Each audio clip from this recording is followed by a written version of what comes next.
Me desculpem, mas eu preciso começar o vídeo de hoje fazendo um desabafo. Está cada vez mais difícil manter a esperança de que o Brasil pode um dia dar certo. Nem mesmo um psicopata é capaz de olhar para as coisas que estão acontecendo por aqui e achar que tudo isso faz sentido. Dê uma olhada nessa notícia. Inquérito sobre respiradores volta ao STF e cai nas mãos de Dino. Agora eu vou explicar essa história para você, mas para isso eu recomendo que você esteja sentado. Vamos lá.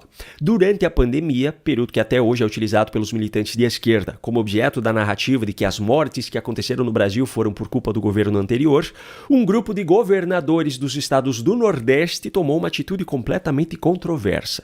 Em 2020, o Consórcio Nordeste, um bloco que havia sido criado no ano anterior para ser um instrumento de integração entre os 9 estados da região, pagou 48,7 milhões de reais para uma empresa em um contrato de compra de 300 respiradores.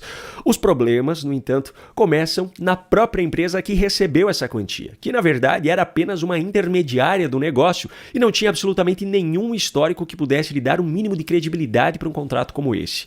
Mesmo assim, o Consórcio Nordeste lhe pagou o valor do contrato de forma adiantada. Quem eram os governadores dos estados que compunham o consórcio na ocasião? Bom, dos 9, 4 eram do PT, e desses 4, 3 tornaram-se ministros do governo Lula a partir de 2023. Rui Costa, da Bahia, Camilo Santana, do Ceará e Wellington Dias, do Piauí. Só que além dos petistas, ainda tem mais 2 de outros partidos que se tornaram ministros de Lula também. Renan Filho, do MDB, de Alagoas, e Flávio Dino, do PCdoB, do Maranhão, que foi ministro da Justiça no governo Lula e depois foi indicado pelo próprio Lula para ser ministro do Supremo Tribunal Federal, cargo que ele ocupa hoje.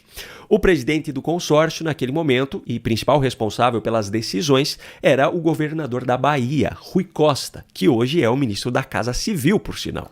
O resultado dessa compra não poderia ser outro. Os respiradores, que foram pagos antecipadamente, nunca foram entregues. Ou seja, os cidadãos que precisavam fazer uso desses equipamentos, mesmo tendo ajudado a pagar por eles, afinal, todo o montante era de dinheiro público, nunca puderam utilizá-los.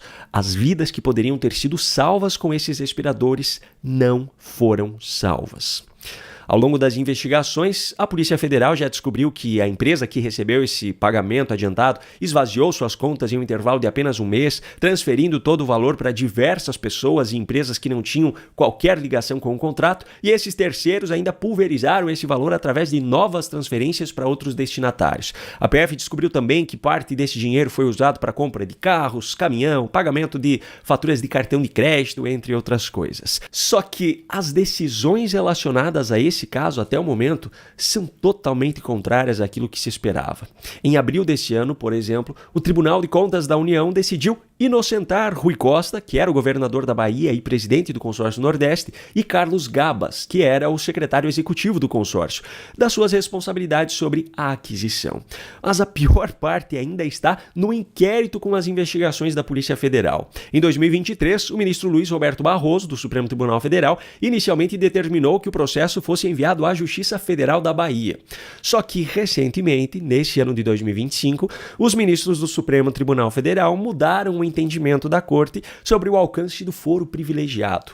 Essa decisão, por sinal, foi o que fez com que, coincidentemente, aquele inquérito contra Gilberto Kassab, presidente do PSD, caísse nas mãos de Alexandre de Moraes novamente, e justamente quando Kassab havia manifestado apoio ao avanço da anistia aos presos do 8 de janeiro no Congresso. Por sinal, agora que a poeira baixou e Kassab deixou de ser do interesse de Moraes, o Procurador-Geral da República pediu o arquivamento deste inquérito. Enfim, por conta dessa mudança de entendimento do STF, a Justiça da Bahia encaminhou o inquérito da compra dos respiradores para o STJ, que é o responsável por julgar governadores. Só que nessa última terça-feira, 27 de maio, o STJ resolveu devolver o processo, que corre até hoje sob sigilo, ao STF. E a relatoria do caso caiu justamente nas mãos de Flávio Dino. Pois é, Flávio Dino era um dos governadores integrantes do Consórcio Nordeste quando o fato ocorreu, foi também, enquanto ministro da Justiça, colega de Rui Costa no governo Lula e agora será o responsável justamente sobre esse caso. Que bom que você chegou até aqui. Para assistir esse vídeo completo é muito simples. Acesse tvfloridausa.com e na barra ao vivo você confere toda a nossa programação, 24 horas ao vivo para você. E queremos aproveitar e te convidar para conferir o nosso novo canal de cortes, Cortes TV Florida USA. aqui no YouTube. Você pode se inscrever, você pode deixar o seu like, compartilhar os vídeos e ainda se tornar membro. E aí, você pode nos ajudar. Então, te esperamos aqui no nosso novo canal de cortes TV Flórida USA. Nos vemos por aqui. TV Flórida USA.